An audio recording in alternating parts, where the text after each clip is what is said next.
Hi everybody, it's Seth, the Mild Mannered Mage, coming at you with another deck tech video. Today we're going to be talking about probably my favorite deck to play, and that is Prosper, the Tome-Bound. Prosper is one of the Dungeons and Dragons Adventures in the Forgotten Realm commanders. He is a lot of fun to play. When I first saw this deck spoiled a couple years ago, I wasn't too sure about the gameplay. And then I watched the, I think it was the Star Cities game walkthrough where they get all the decks and they do a big match on it. And I was really impressed with the way that this deck played. So Prosper the Tome-Bound is a Tiefling Warlock. And he has Death Touch. He's 2 colorless, black and red for a 1/4 Death Toucher. And he says he has Mystic Arcanum. At the beginning of your end step, exile the top card of your library. Until the end of your turn, you may play that card. Now, what makes him so good is that the wording on that, until the end of your turn, you may play that card. Not you may cast that card, you may play that card. So if you exile a land onto him, you can still play that land. And then you also benefit from the Pact Boon, which is whenever you play a card from exile, create a treasure token. So that means if you exile a land onto Prosper and you play that land, you get an additional treasure. And with that treasure, that means you're benefiting 2 mana from that land coming into play. So very great on the mana acceleration. Lots of fun things that you can do with Prosper. I do have my tokens here. I recently was able to get this Corey Ballmeister treasure token, which I think is a lot of fun. I've got some treasures, some food, and some clues, and you'll need all of these for this deck. So what I am going to do is I'm going to do this very similarly to how I did my Chulane deck. We're not just going to break it up into, here's your instant sorceries, creatures, lands. We're going to try to hit the different kind of categories that they fall into. So you're going to see a lot of different cards mixed together, different card types mixed together. But I think it helps it make a little bit more sense how the deck is going to run. So let's get into the first category, and we will see you in that section.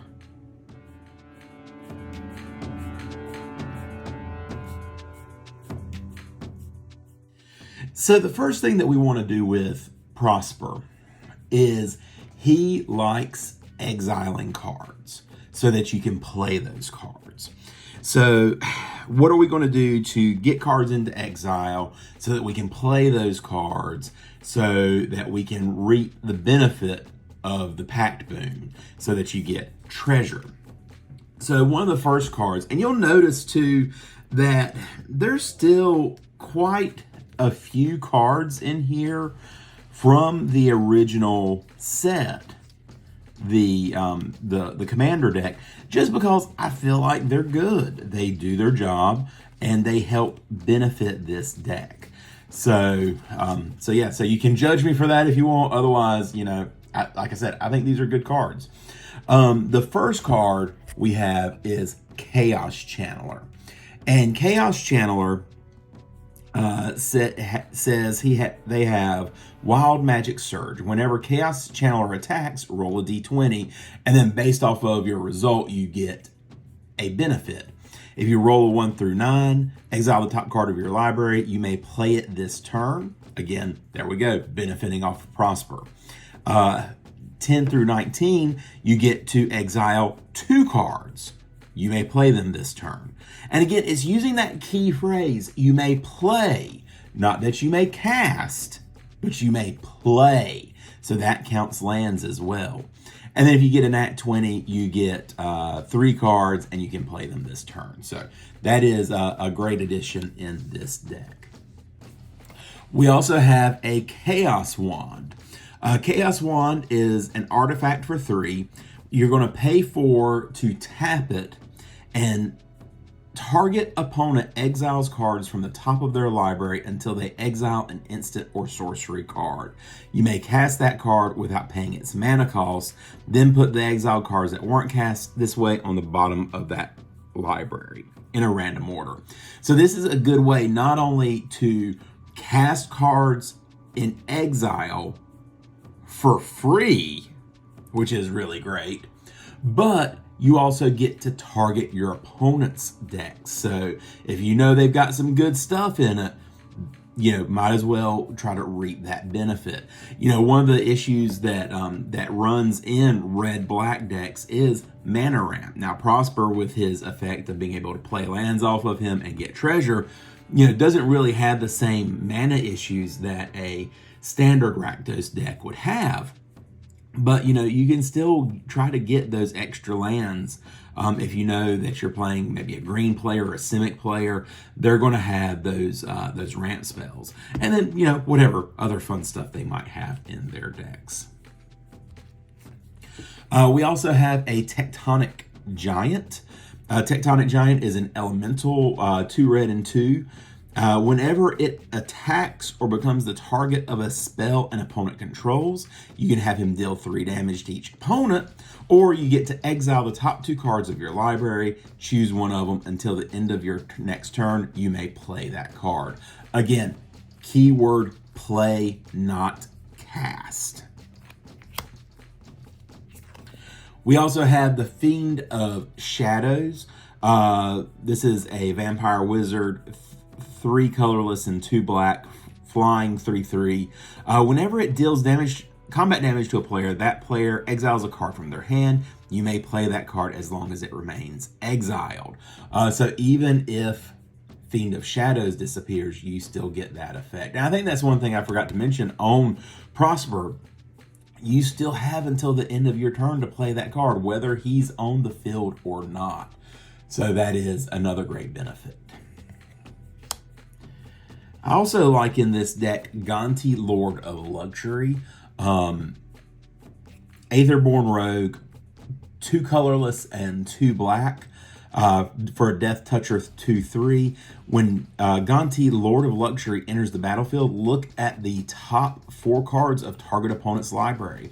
Exile one of them face down, and then put the rest in a bottom order. You may look at and cast that card as long as it remains exiled, and you may spend mana as though it were mana of any type to cast that spell. I was playing this deck the other day, this was last Wednesday, and targeted this Chaos Will deck and managed to snag their Wheel of Fortune. So I got to cast Wheel of Fortune using Prosper. So that was a lot of fun, and I got a lot of dirty looks for that. Getting into cards that are not of the original Commander deck, we have Valky, God of Lies. So this is a multimodal card. So it is 2-face. So looking at the first side of it, it's a God from Kaldheim, 1 black and 1 for a 2/1. When Valky enters the battlefield, each opponent reveals their hand. For each opponent, exile a creature card they revealed this way until Valky leaves the battlefield. Pay X, choose a creature card exiled with Valky with converted mana cost X. Valky becomes a copy of that card, which is pretty powerful in and of itself. But I like Valky for the other side, and that is Tybalt, Cosmic Imposter. He is a 5 colorless black-red for a Tybalt Planeswalker. As it enters the battlefield, you get an emblem with, you may play cards exiled with Tybalt, Cosmic Imposter, and you may spend mana as though it were mana of any color to cast those spells. So yeah, that's a emblem, so that doesn't go away. And you get to cast stuff that is exiled from your opponents. Yes, please. So he comes in with 5 loyalty, +2, exile the top card of each player's library. -3, exile target artifact or creature. And -8, exile all cards from all graveyards, add 3 red mana. Wow, this is a powerful planeswalker, and all of these exile effects really go well with Prosper.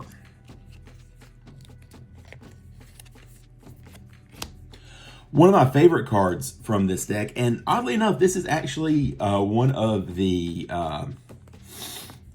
cards from the original Commander deck, is Fevered Suspicion. And there's a lot of words on this card, but it is so good.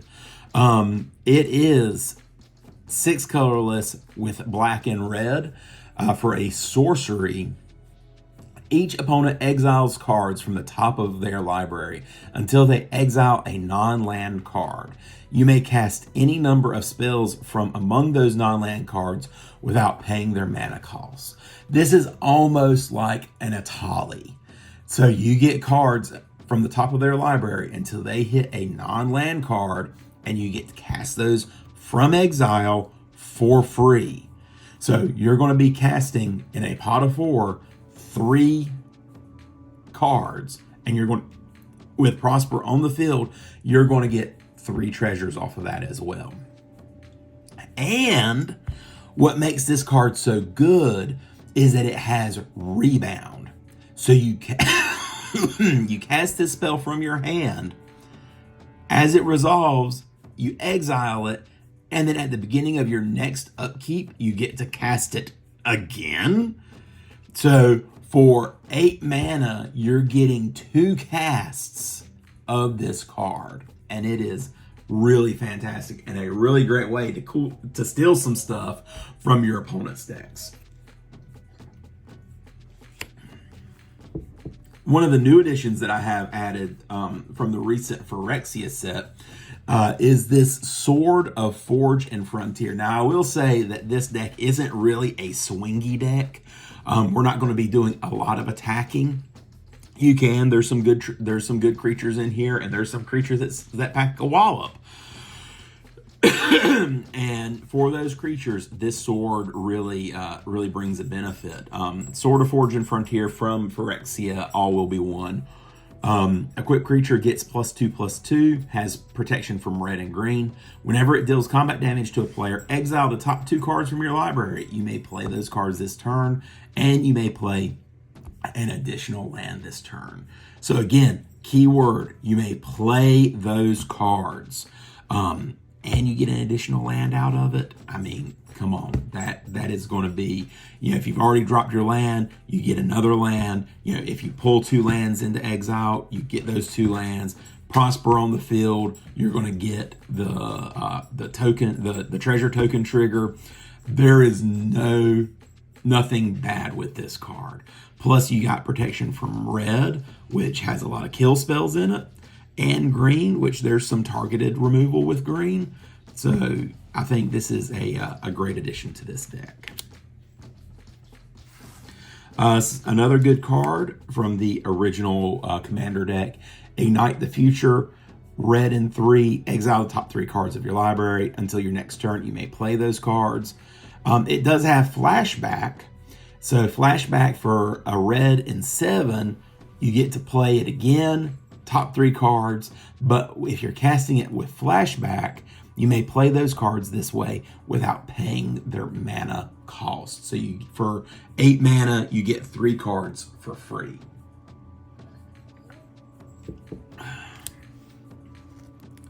We also have Dream Pillager, 2 red and 5 for a flying dragon. It's a 4/4. Whenever Dream Pillager deals combat damage to a player, exile that many cards from the top of your library. You deal 4 damage, you're exiling 4 cards. And until the end of your turn, you may cast spells from among those exile cards. Now, the only bad thing with this card is it says cast, not play. So if you hit those land cards, you're not going to be able to play those land cards. This is an original from the original Commander deck. I've just upgraded the card, and that's Atali Primal Storm. When it attacks, exile the top card of each player's library, and you may cast any number of spells from among those cards without paying their mana cost. So you get potentially 4 cards because you also exile your top card as well for free. And then you get potentially 4 treasures off that as well. So that is fantastic. Hurl Through Hell is a good protection spell. I almost put that in the protection spell slot, but this also exiles the creature, and then you may cast that creature from exile, which is why it's in this block. And you may spend mana as though it were mana of any color to cast that spell. So it's a good way to get rid of an annoying creature on an opponent's board, and then you can also cast it yourself using mana of any color, and then you get a treasure off of that.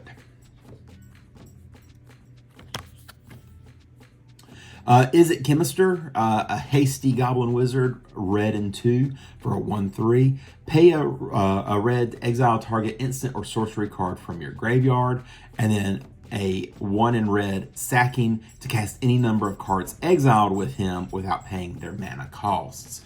So this is a good way to recur some of those instants and sorceries. You get to cast them without paying their mana costs, and you net treasures off of them. So just a little fun goblin wizard. Yeah, nothing wrong with that.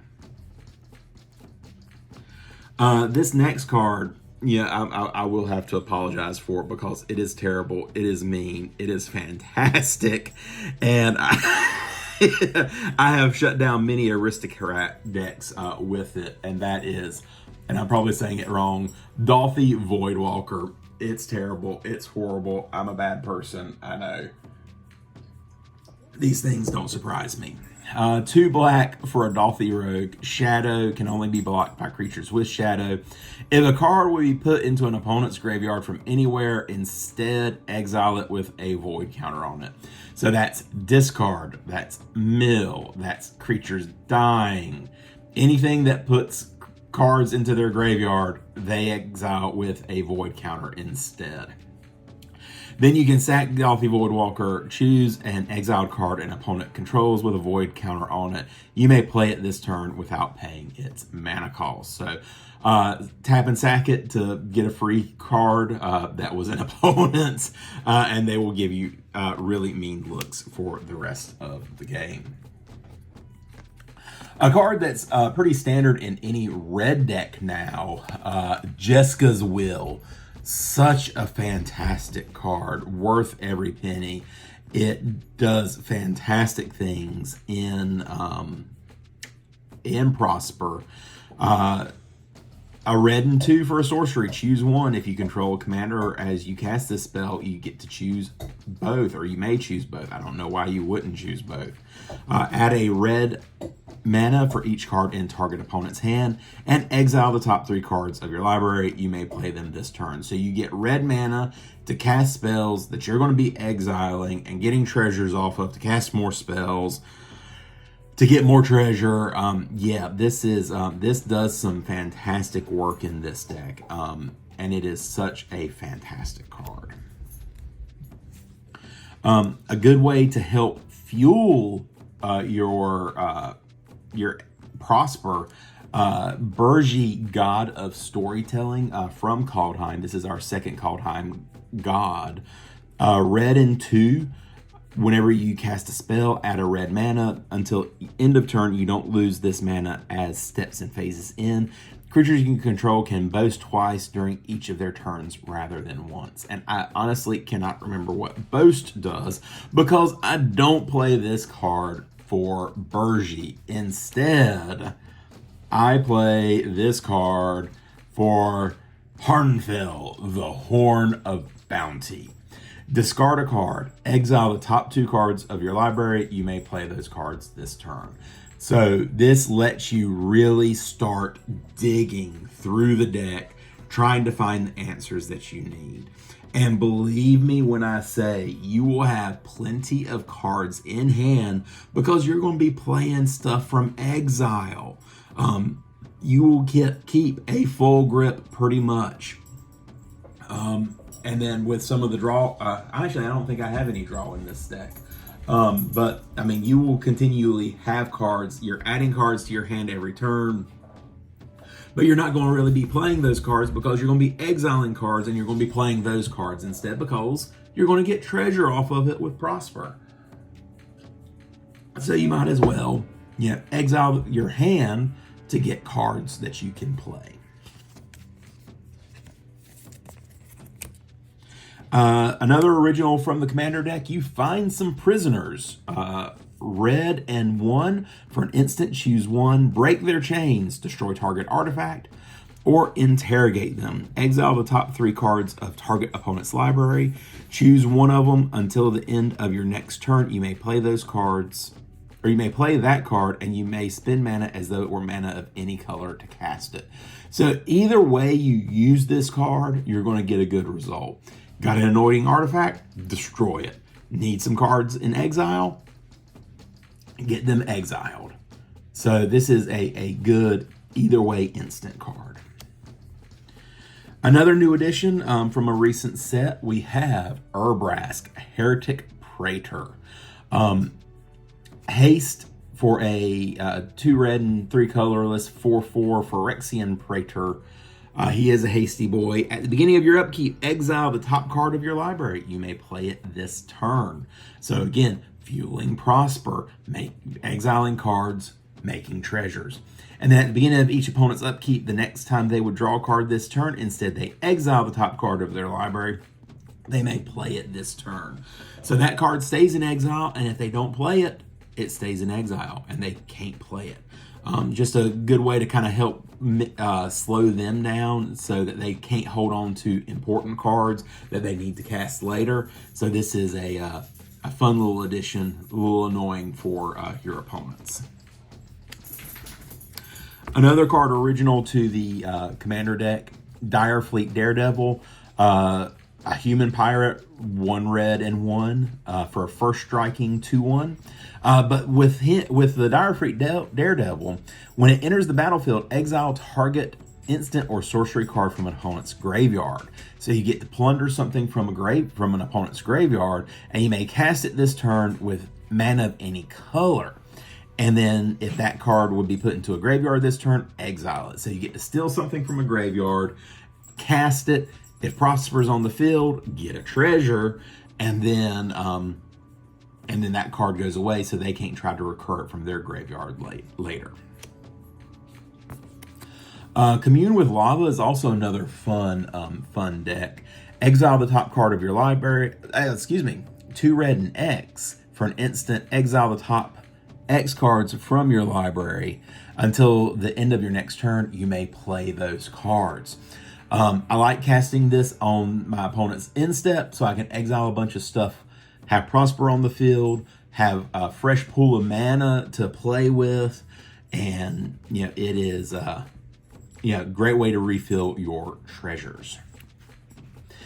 In a recent game that I was playing, I ended up getting 8 red mana during an opponent's turn, thanks to Wandering Archaic, another card that's in this deck. And so I cast this for 6, and then so that just gave me 6 extra cards to cast on my turn. It was fantastic. The Chaos player that played the card that gave me the 8 mana thought it was hilarious. The rest of the table were not amused. I can't remember what Commander deck this came from. Is this a Commander card? I think it is. But it's from a recent set, Reign of Riches. When Reign of Riches enters the battlefield, you get 2 treasure. Hey, Prosper likes him some treasure. And the first spell you cast each turn that mana from a treasure was spent, interesting, has Cascade. And what does Cascade do? It exiles cards and casts them from exile. So you get to spend treasure, which you're going to be generating with Prosper, to cast spells, and then send something into exile and cast it, so you're going to get that treasure back. This is pretty fantastic. Plus, it's giving you 2 extra mana back. So really, long term, even though this is 3 colorless and 2 red, really it's got a converted mana cost of 3 because you're getting those two treasures, getting 2 mana back.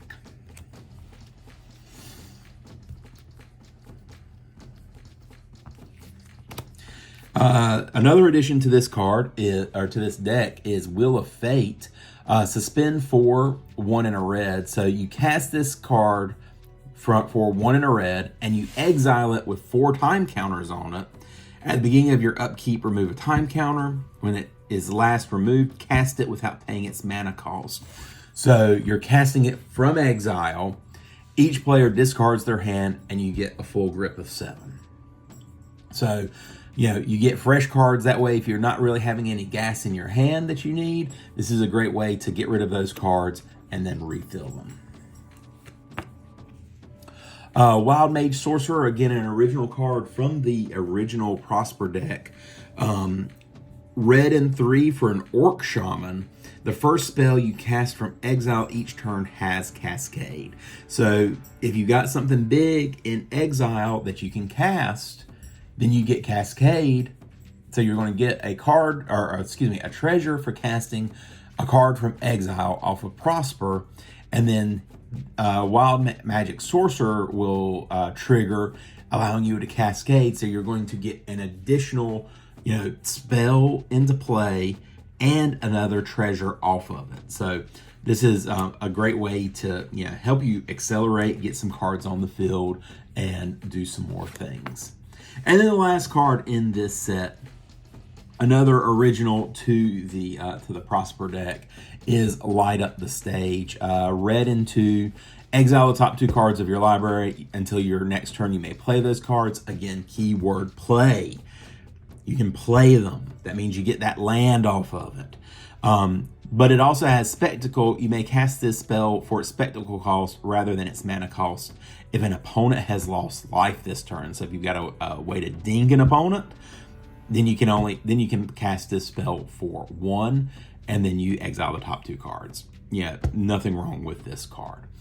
All right, so that is how we're going to be exiling cards, and you can see we like to exile cards because there is a lot of ways to exile cards and play them and trigger Prosper. So that is this first section. Let's move on to the next one.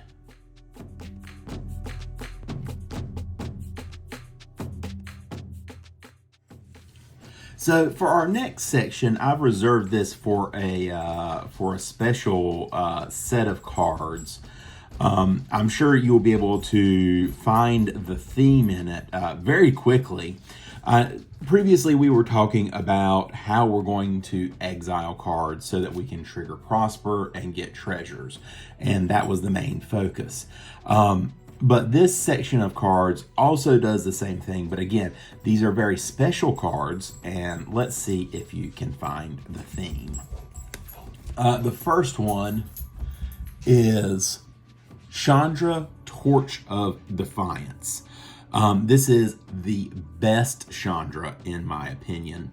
2 red and 2, exile the top card of your library. You may cast that card.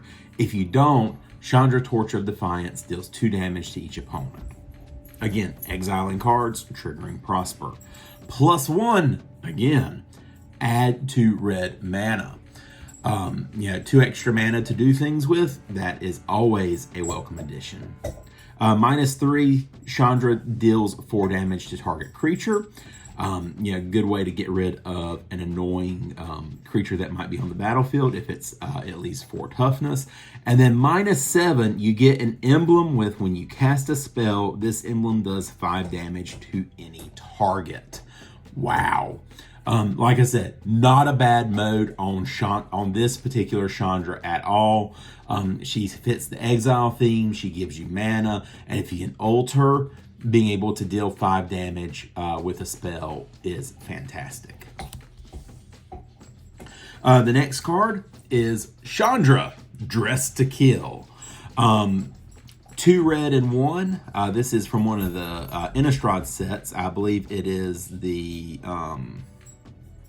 vampire one, not the I can't remember which that one was called. It's just one of the new Innistrad sets. +1, add a red mana. Chandra, Dressed to Kill deals 1 damage to up to 1 target player or planeswalker. +1 again.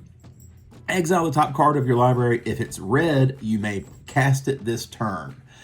So again, being able to exile cards, casting them, getting benefit off of Prosper. And then -7, exile the top 5 cards of your library. You may cast red spells from among them this turn. You get an emblem with whenever you cast a red spell, this emblem deals X damage to any target where X is the amount of mana spent to cast that spell. So again, doing exile-y things and being able to benefit off of Prosper. I also think this is the anime Chandra, just with the way that the art is. I wish I could find the alternate art with this, where she's in the big ball gown. It's, I think, a much better art for this card and on theme with the wedding theme from this Innistrad set. But that's just me. So again, Chandra, Dressed to Kill. Then we have Chandra, Fire Artisan. Are you sensing the theme yet? Legendary Planeswalker, 2 red and 2.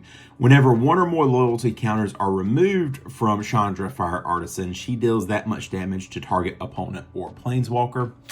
+1, exile the top card of your library. You may play it this turn. Again, keyword play. And then -7, exile the top 7 cards of your library. You may play them this turn. I mean, if this doesn't scream to go into a Prosper deck, I don't know what does. Then we have, surprisingly enough, Chandra, Pyromancer. 2 red and 2, +1, Chandra deals 1 damage to target player, and 1 damage up to 1 target creature that player controls. That creature can't block this turn. 0, exile the top card of your library. You may play it this turn. -7, exile the top 10 cards of your library. Choose an instant or sorcery card, exile this way. Copy it 3 times. You may cast the copies without paying their mana costs. Again, exiling cards, casting them for treasure. And then lastly in this block, we have Chandra, Heart of Fire. 2 red and 3. For 5 loyalty Chandra, discard your hand for +1. Then exile the top 3 cards of your library until the end of your turn. You may play cards exiled this way. I mean, that's what Prosper wants you to do. Exile cards and then play them. +1, Chandra, Heart of Fire deals 2 damage to any target. And then -9, search your graveyard and library for any number of red instant or sorcery spells. Exile them and shuffle your library. You may cast them this turn. Add 6 red manas. So yeah, this is, again, we're exiling cards. You know, I started looking through my deck when I was making modification, or my collection when I was making modifications for this. And I was like, Chandra likes to exile cards. She would go great with Prosper. And let me tell you, these Chandras, you know, with Prosper fueling with the treasures, they can really annoy your opponents. So yeah, so these are, you know, fun additions. There's a new Chandra coming out with March of the Machines, I believe, and she exiles cards, and I'm going to try to get her and figure out how to fit her in this deck. So there'll be more modifications coming soon. So yeah, this is yeah, a little Chandra tribal, and yeah, it works with this deck. All right, so that is all the Chandra Planeswalkers. Let's see what the next block is.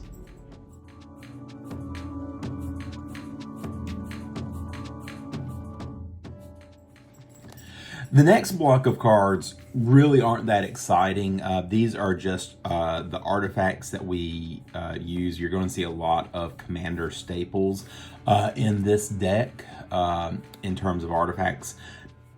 Nothing really fancy in this block. We're just dealing mainly with our mana rocks. All of our other exciting artifacts, I've got delved out into other categories. We've already seen some of those, like the Chaos Wand. So this is really just, this is the box of rocks right here. So we've got first Felwar Stone, 2 mana, tap it, add 1 mana of any color that an opponent a land an opponent controls could produce. A Talisman of Indulgence, 2 mana, tap it, add a colorless, tap it, add a black or red, and it deals 1 damage to you. A Mind Stone, 2 mana, tap it, add a colorless, pay 1, sack it to draw a card. And then in that same vein, Commander Sphere. 3 mana, tap it, add 1 mana of any color in your commander's color identity, sack it to draw a card.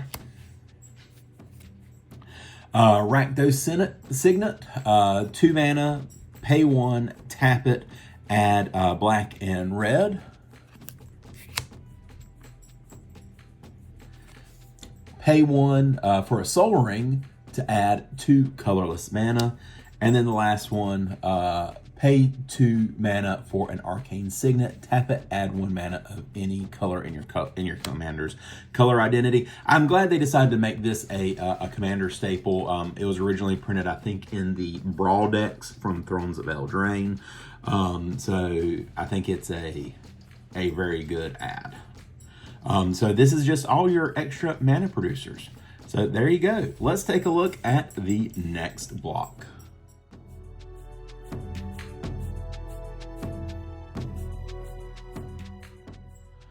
So this next section, as we know that Prosper loves making treasures, so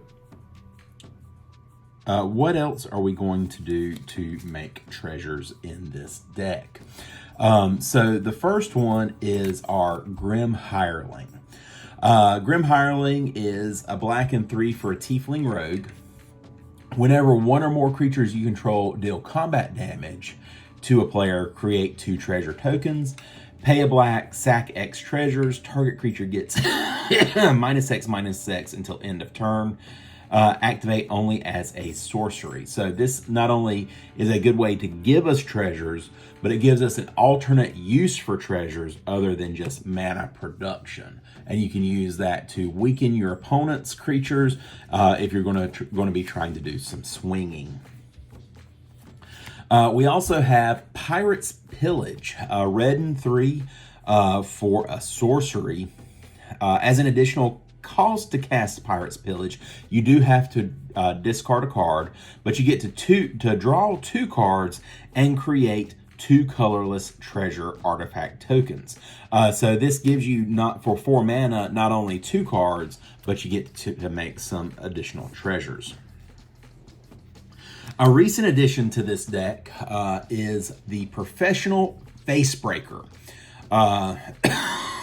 This is a card from New Capenna. It took me a little bit, but I realized like a couple months ago, that the symbol for New Capenna is a pair of brass knuckles with angel wings on them. I don't know why it took me so long to realize this, but yep, there it is, and now I can't unsee it. So Professional Facebreaker, Human Warrior, a red and 2 for a 2/3. This does have Menace, so cannot be blocked except by 2 creatures. Whenever 1 or more creatures you control deals combat damage to a player, create a treasure token. And then, so this gives you a way to make some treasures, and then you can sack a treasure token to exile the top card of your library, and you may play that card this turn. So again, making treasures, which Prosper likes. Alternate use for those treasures, and then we're going to be exiling cards that we can play to make more treasures, to exile cards to make more treasures. I mean, this just kind of fuels the whole Prosper train. A card that, so I attended at the beginning of March MagicCon out in Charlotte, and I was able to get a card out there from a commander deck. I've been looking for this card for a long time because I feel like it just would go so well in this deck, and that is the Reaver Cleaver. Now this is an artifact. Like I said before, the more fun artifacts are kind of spread into the other sections of this video, and this is definitely one of them. So Reaver Cleaver, legendary artifact equipment, a red and 2. Equipped creature gets +1/+1. That's meh. But they also have trample. And whenever this creature deals combat damage to a player or planeswalker, create that many treasure tokens. Wow. So we're going to smack somebody and we're going to get treasures for the smacking. It does have an equip cost of 3, but again, we're making treasures which Prosper likes, and we're also in this set we've seen some other ways that we can use those treasures other than just for the manas. So this is I feel like this is a great add to this deck, and I can't wait to be able to play this card in the deck. I've played it a couple of times since I've added this card, but this has never popped into my hand yet, so I'm just waiting to be able to play this card. And then lastly, one of my favorite cards in this deck, because it is just so chaotic, and it is excuse me, it is original to the Prosper Commander deck, and that is Reckless Endeavor. It is expensive. It's 2 red and 5. Roll 2 d12s and choose 1 result. Reckless Endeavor deals damage equal to that result to each creature, so getting a board wipe, possibly, depending on what you roll. And then create a number of treasure tokens equal to the other result. So you have the possibility of making 12 treasure tokens. Oh my God, this is fantastic. Again, my favorite card in this deck, especially if you can get it out early enough, or if the board is wild enough that that you need to do some cleanup. This is a good way. Now, granted, it does affect your board as well, going to clean out any creatures you may have, but sometimes the sacrifice is worth it, because you're also going to get that many treasure tokens, whatever your other role is going to be, and be able to start rebuilding. So these are all the additional treasure makers that we've got. Well, there's one more coming up. It's in a different block, but we'll talk about that when we get there. So let's check out the next section of cards.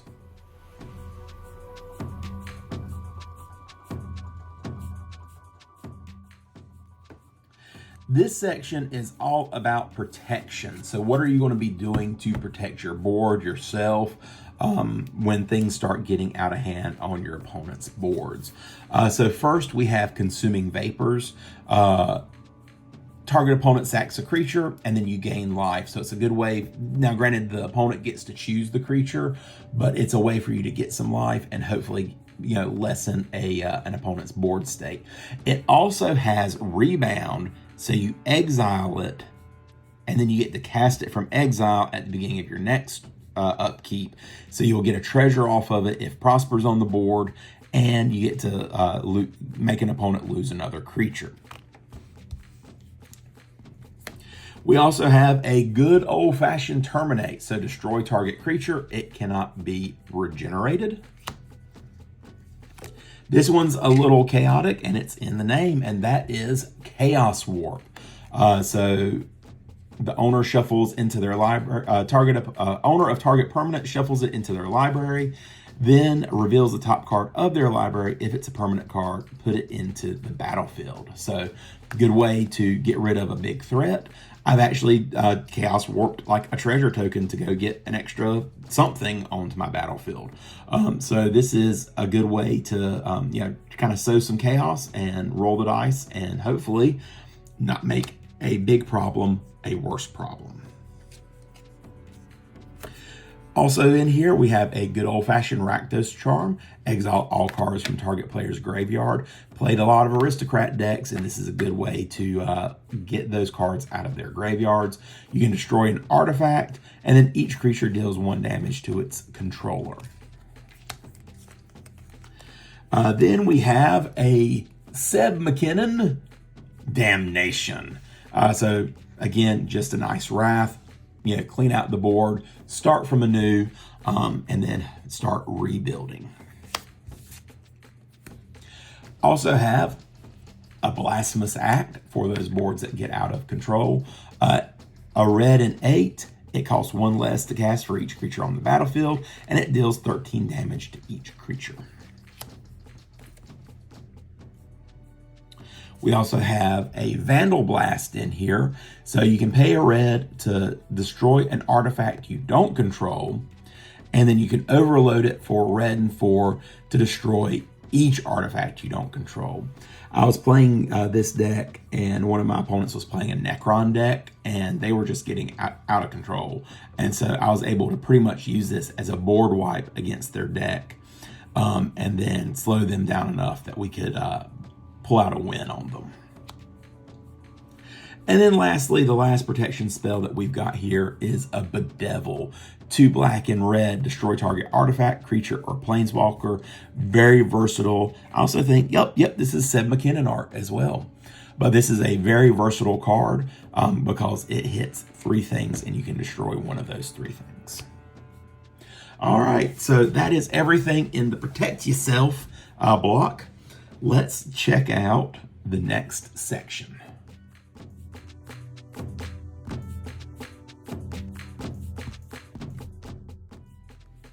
All right, so this block deals mainly with creatures. They kind of fit into a couple of multiple categories, so I just thought I would just throw them into their own block. So first up, we have, of course, the saddest of robots. You know, Solemn Simulacrum fits into so many decks. He's such a staple card because of the ramp issues that black and red Rakdos can have.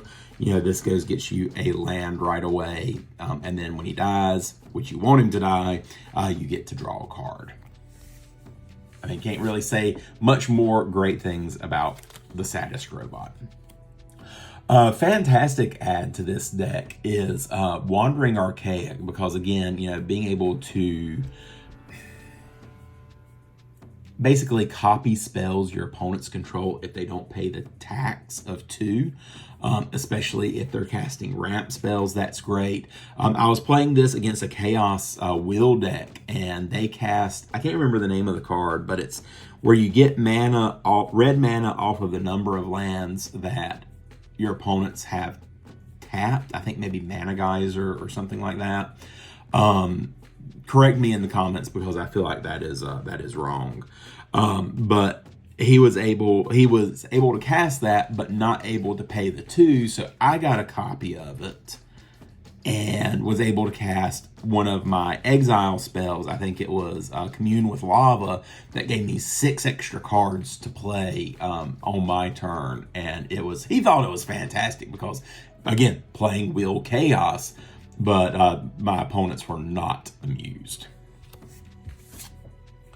Then we've got the Rapacious Dragon, a red and 4 for a 3/3 flying. But when he enters the battlefield, you get 2 treasure artifact tokens. So again, giving you a good flying protector and then making treasures when he comes in. An all-star in this deck, and it's probably one that you wouldn't think about, Academy Manufactor. 3 mana from Modern Horizons for an assembly worker. If you would create a clue, food, or treasure token, instead create 1 of each. And because we're making a ton of treasure in this deck, you can make a ton of food and you can make a ton of clues, which, just as a reminder, and I've got to find the cards to be able to remember what they do. Okay, here's the actual tokens. If you're going to make a clue token, pay 2, sack it, draw a card. So refilling your hand. And then your food tokens, pay 2, sack it, gain 3 life. So if your hand is starting to get low, you can refill it. If your life is starting to get low, you can start gaining some life. We also have Goldspan Dragon in this deck. 2 red and 3 colorless for flying haste 4/4. When it attacks or becomes the target of a spell, create a treasure token. So you're going to be making what Prosper likes, and that's a lot of treasure. Treasure tokens, treasures you control have tap, sack, add 2 mana. So you're getting double the effect off of those treasures. So instead of getting the 1 mana, you're going to be getting 2 manas. I also have in here, just because it's funny, Inferno of the Star Mounts, 2 red and 4 for a 6/6, cannot be countered, flying haste dragon. That has pay a red. Inferno of the Star Mount gets +1/+0 until end of turn. When its power becomes 20 this way, it deals 20 damage to any target. So with the amount of treasures that this deck generates, you can drop easily 14 additional mana into this to make this a 26 flying hasty dragon. Deal 20 damage to an opponent, smack them for 20 in the air, and just remove them from the game in one go. And it is hilarious. And, you know, I feel like this is a great threat. It can't be countered. They can't stop it from coming onto the board. They have to deal with it when it gets there. So, fantastic to add to this deck. Another all-star to this deck is Zorn. This is an elemental, a red and 2 for a 3/2. If you would create 1 or more treasure tokens, instead create those tokens plus an additional 1. So this is basically a hardened scales for treasures. You make an amount of treasure, add 1 more to it, because, you know, what's 1 more treasure? So, you know, great way to increase the number of treasures you've got on the battlefield. And then the last one came out with Dungeons & Dragons Baldur's Gate, that commander set. And as soon as I saw it, I knew this is going to be a ridiculous card. And it has continued to be a ridiculous card. It's hilarious in this deck. It's hilarious in any deck it's added. And that is the Ancient Copper Dragon. 2 red and 4 for an Elder Dragon, flying 6/5. When it deals combat damage to a player, roll a d20, you make that many treasure tokens. I mean, it's just, it makes me laugh when I can actually swing with it. It's getting it onto the board, getting it through the round, and then trying to find somebody without flying, without reach that you can smack. But oh my goodness, it just needs to deal the 1 point, and, you know, fun ensues. All right, so that is this section of cards. Like I said, these are just cards that fall into kind of a category that I wasn't really sure where to stick them, and there we go. All right, so let's check out the next section.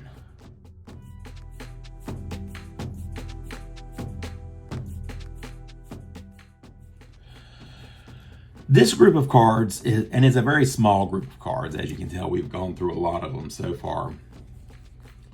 Is just about digging. So, you know, we need to find answers. We need to find certain cards. How are we going to get those cards in your hand? This is just a small smattering of how we're going to do that.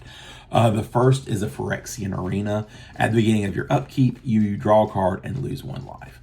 Life is a resource, and this is going to get you cards in hand to help you be able to do the things. The next one is Vampiric Tutor. Single black, search your library for a card, then shuffle your library, put that card on top of it, you lose 2 life. Again, same thing. We're going to go find that answer, put it into onto the top so that we can draw it. And then lastly, our last one is going to be Demonic Tutor.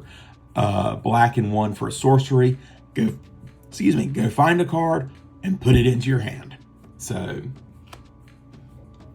these 3 cards, they're going to help you find the answers that you need, find the win cons that you're looking for, so that you can close this game out. And with that, let's go on to our next block.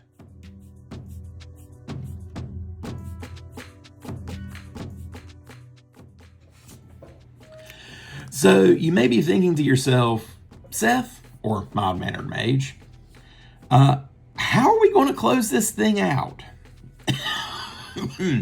So there's a couple of ways that we can do that. And this probably isn't the best card for this section, but I feel like, you know, it pairs well with the next card. And really, any of the other instants or sorceries in here is going to help you get some fantastic effects. And that is Storm King's Thunder.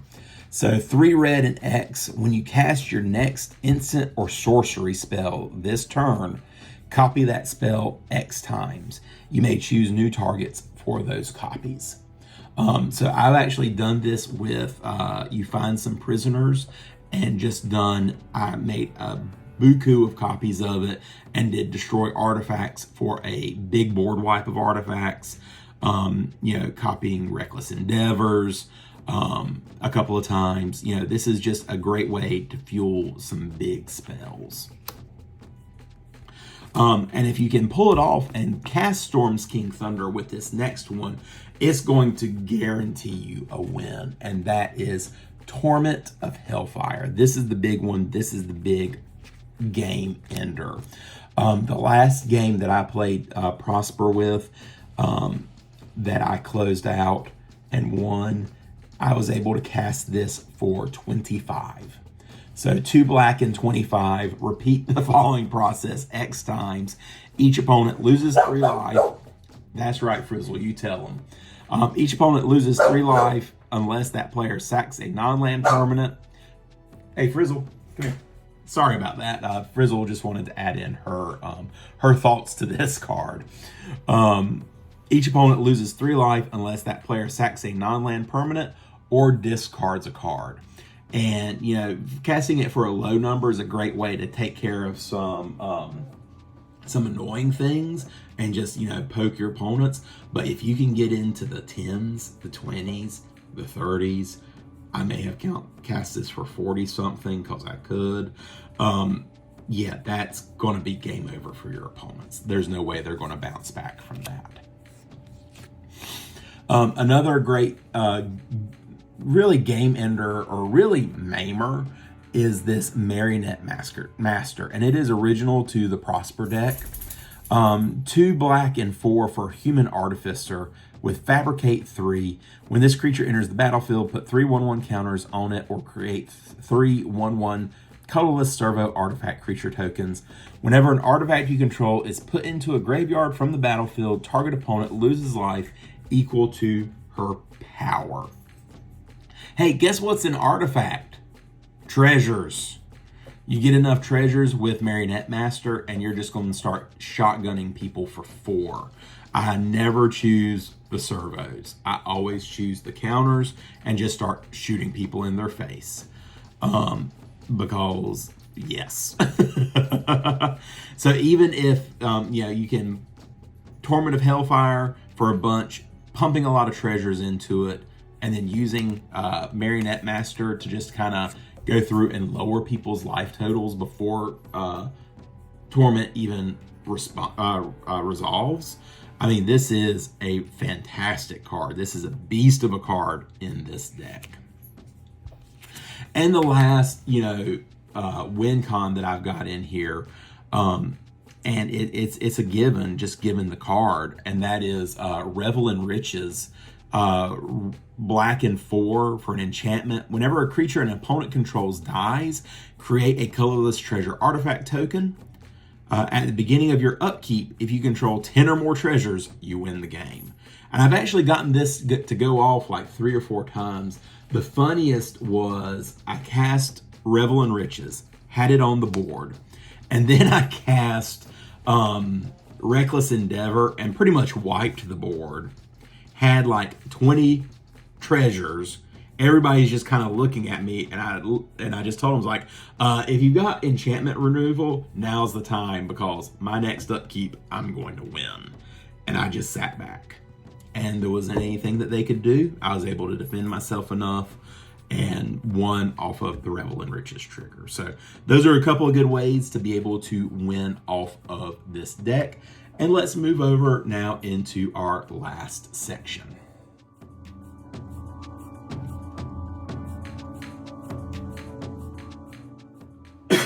Our last section for Prosper just deals mainly with lands. And, I've got your standard mishmash of basic lands. I did go through and I've been putting these Phyrexia All Will Be One lands in here because I think it fits with Prosper. As you can see, I still need like 1 or 2 mountains, I think, to finish this out. So hopefully I can get those in here. So these are all of the basic lands. And then for our specialty lands, you know, there's some standards in here, and then some special ones that just kind of help fuel things. So Reliquary Tower, because you're going to be exiling a lot of cards and playing them from exile, your hand is going to grow, and you need a way to keep all those cards in your hand. So this is a great one.